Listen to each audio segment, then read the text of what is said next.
Good afternoon, everybody. So today I wanted to talk to you about trauma, abuse, and karma in relation to you and the narcissist relationship. At the end of the relationship, you find that it seems as if there's a terrible injustice between you and the narcissist, that they just kind of can get on with life, disengage with you, or break up with you and just get on with life as if there's no problem, no bumps in the road. They're able to move on very quickly, and you feel like this is an incredible injustice. And it may affect you for weeks and months and years. So let's jump in. So the narcissist is just a detached soul, and they're empty inside, and you need to know that to start. The only real emotion that they show is going to be anger, and a lot of times jealousy, but jealousy is going to be in relation to the anger that they have. So they have to trauma bond you, because if they didn't trauma bond you, you would leave them because they don't have anything to give, and you realize at some point in time how evil that they are. But even though you know they're bad for you, you still stay with them. Why? Because you're trauma bonded. So this is why they do the things that they do. So, I mean, what can lead to an injustice in your life and in our thoughts of this whole situation is they just kind of move on with life with no consequences. And you gotta understand that's not true. A lot of times, until you get knowledge and understanding of what is really going on, you're in darkness. But when you turn the lights on and you're able to see clearly what's really going on through the understanding and the knowledge, then you can see clearly what's really going on here. So I'm going to try to shine a little light on this. But you have to understand what's going on is this is a spiritual, energetic thing. This hits you on all levels. And you consent to this when you go into covenant or a relationship with the narcissist, and they're able to merge their energetic fields with you. Because in this world system, we all have free will. And we have, the ability to choose, and so we consent to this. So even though you don't know that you consent to some things, you can unknowingly consent to things. And everything that you do with them, once you consent or go into covenant with them, you're consenting with them, and everything that comes along with them, you have to accept too. You accept everything that comes with the narcissist when you go in covenant with them. And they merge with you energetically. Your energetic fields, they come together and you get enmeshed. And so your field of energy, it enmeshes, and it provides them with a certain amount of karmic protection, because they're meshing with you, and now your energies, they intertwine and they have to balance out. So because you're all good, and well, not all good, but you're generally good and they're really evil, it balances them out in a better fashion. Now also, when they get you to react and they steal your energy and they throw their energy on you, that camouflages them from getting karma as well. A lot of times the narcissist wants a bunch of people in their web, meaning if this is the web and they have like family and friends and you and flying monkeys and coworkers, and then they have a bunch of love partners in this web, when they get their karma, it hits the web of their karma, it hits that web, but they're camouflaged by all the people connected to them, so they all get a little bit of their karma. They never really get the brunt of it for themselves. And so they know this, and this is, like I said, witchcraft in a lot of ways. And so they like to stay enmeshed with people for protection for all the evil that they do. So only when you detach from them fully will they get the brunt of the karma for all the evil deeds and things and deceptive things that they've done to you. But the problem with that is they may by then have merged with another form or source of supply that is camouflaging them, and is they're enmeshed with, that's giving them some protection as well. But eventually you have to understand that they're going to get the full brunt of the karma for the things that they do. And you got to understand, in this world system, we all do the things that you do, that I do, that are evil or good. We're going to get good for that or evil for that. It'll get repaid to you, trust me. This is something, I mean, we all get recompense for the evil that we do. And just because it doesn't look like it, a lot of times you won't see it right away, because these are things going on. But where you will see it is, or where it will occur, you may not even see it, but where it will occur is when these situations where they have a narcissist injury heavy enough, because they all have them at certain times in their life, they're going to be on low sources of supply, and people are going to have injured them, and they'll lose a lot of supply sources for whatever reason, and that'll be their karma, part of their karma, and then they will not have protection, and they will get hit with it heavy for all the things they've done, and this will set them back heavily. And that's when they will look out, and the people that they've hurt, they will see them thriving and surviving, doing great. And this is what you won't see, is what they're seeing as they're dealing with all the stuff that has hit them. They're not going to show it to you because it's you know from being in a relationship with them, they lie about everything. It's you were enmeshed with them in a love partner relationship and you didn't know what the hell was going on. So now that you're away and you're separated, you think you're going to see their karma. It's not going to happen that much. Sometimes it will. I mean, a lot of times they're very unsuccessful anyway from the way that they choose to live. But when you're ruminating from them, you got to disconnect. That's the thing. You got to disconnect and you got to go no contact. And anything that you have with them, either financially or with children, those are things that you have grace for, but you have to deal with it on a business level. And everything else is indifference. You don't ask any questions. You don't want to hear anything else outside of the business that you have connected with the narcissist for that time and you want to work on getting those things disconnected from the narcissist. With a child, you have 18 years, so you can't help that.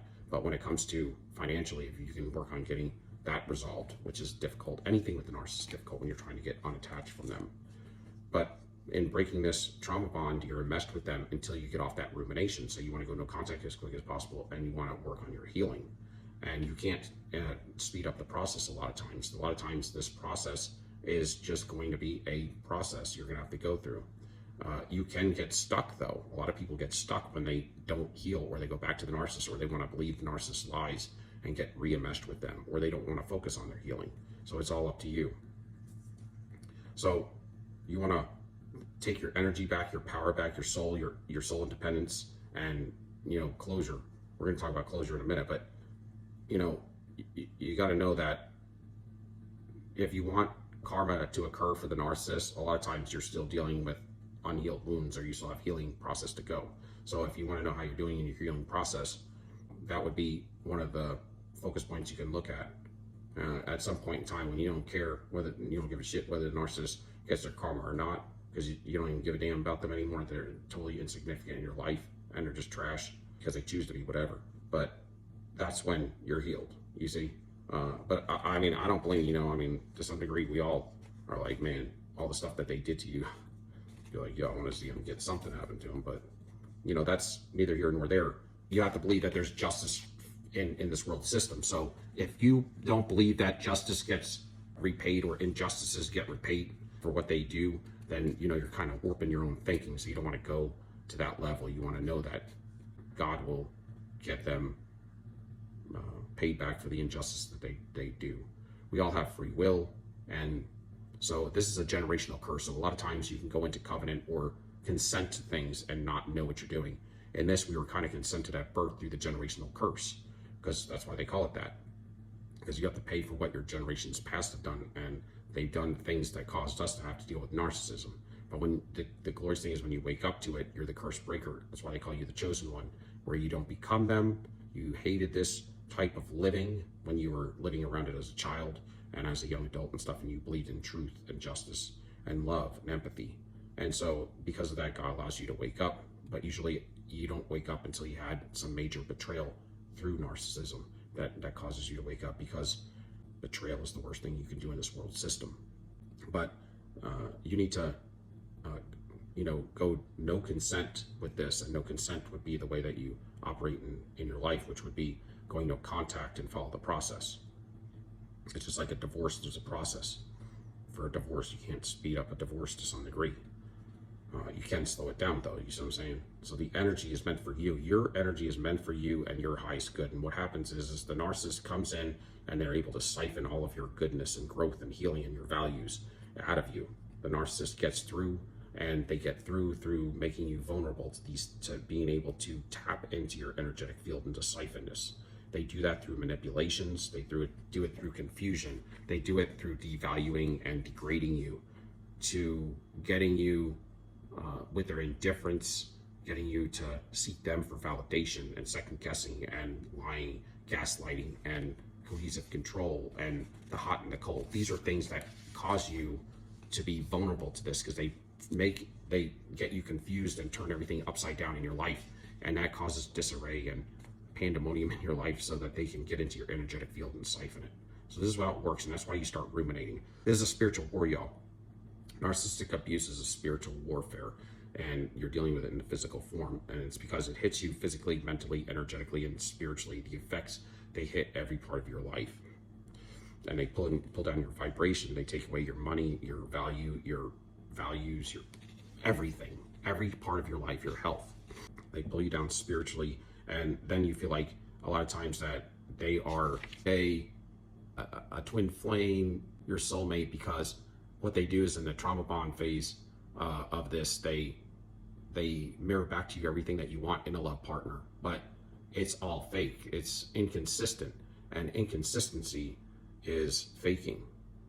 You know, if you're consistent with it, then that's something that you can do on a daily basis. When you're inconsistent with it, it's because you're faking and lying, and or you have something else going on, like an addiction. So there's a lot of times strange synchronicities when dealing with a narcissist, because it's spiritual issues going on and you're emotionally and energetically attached to them, right? And so that makes sometimes you feel like it's a special situation, like they are your soulmate as well, because a lot of times when you're about to be fully healed up, they'll come back into your life. When you're down, they know it, and when you're about to leave them and cut them off completely for good energetically and stuff, they know this stuff. And so you think like, well, you know, it's because, you know, we're soulmates or something, but that's not the case. It's just the way it works. It's part of the evil that's built into the system. They are always evaluating you to keep you traumatized, because in this trauma, it causes destruction in your life. They intentionally cause destruction in your life. If this was a true soulmate, they wouldn't cause destruction all the time. They just want to pretend, but they can't sustain it, and they're inconsistent. So you need to focus on your healing and get away from them so you can build new boundaries, values, retrieving your soul power, your independence from all the manipulation. You want to unmesh with them and become sovereign in your own energy and spiritually upgrade. And don't react, respond. You want to, you know, observe and not absorb. You know, you don't want to be with bad people that harvest and operate with bad fruit and not be triggered. These are things that you will heal from. When you're with the narcissist, you're always treading water, and that's what they want. They want you upside down and confused, and there's no growth, there's no personal development, intimacy, and no expanding in your life. It's a spiritual component to it. There's no boundaries, remorse, love, intimacy. They're always destroying. All of them run on similar tracks, and that's very interesting in itself. If somebody truly loved you, they wouldn't be trying to hurt you, trauma bond you, and you know, they quench anything good in your life, any happiness in your life. It's harder to control you when you're happy, and they have to bring you down. They bring you down to control you. Negativity is what allows them to siphon and feed off your trauma, your pain from the psychic realm.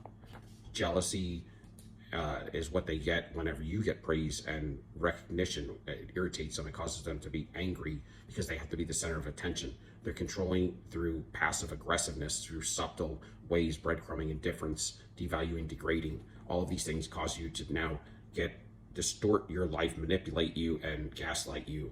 Cognitive dissonance and second guessing. You get in panic mode. You're lost. You're hollow. You're scared. This causes the trauma in your life. You don't want to rock the boat. And so this is how it works.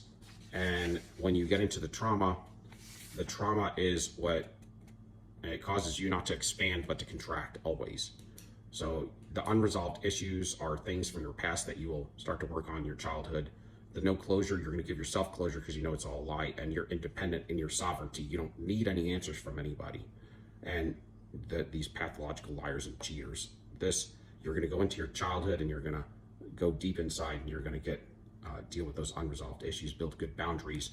You're going to stay away from bad fruit, get new values, morals, focus, and be aware of energy and energy transfers and consent in this world system, and reactionary, and you know, not being reactive and triggered, and processing of thoughts on a daily basis. If you can give me a like, subscription, and thumbs up, appreciate y'all. Love y'all. Peace. We out.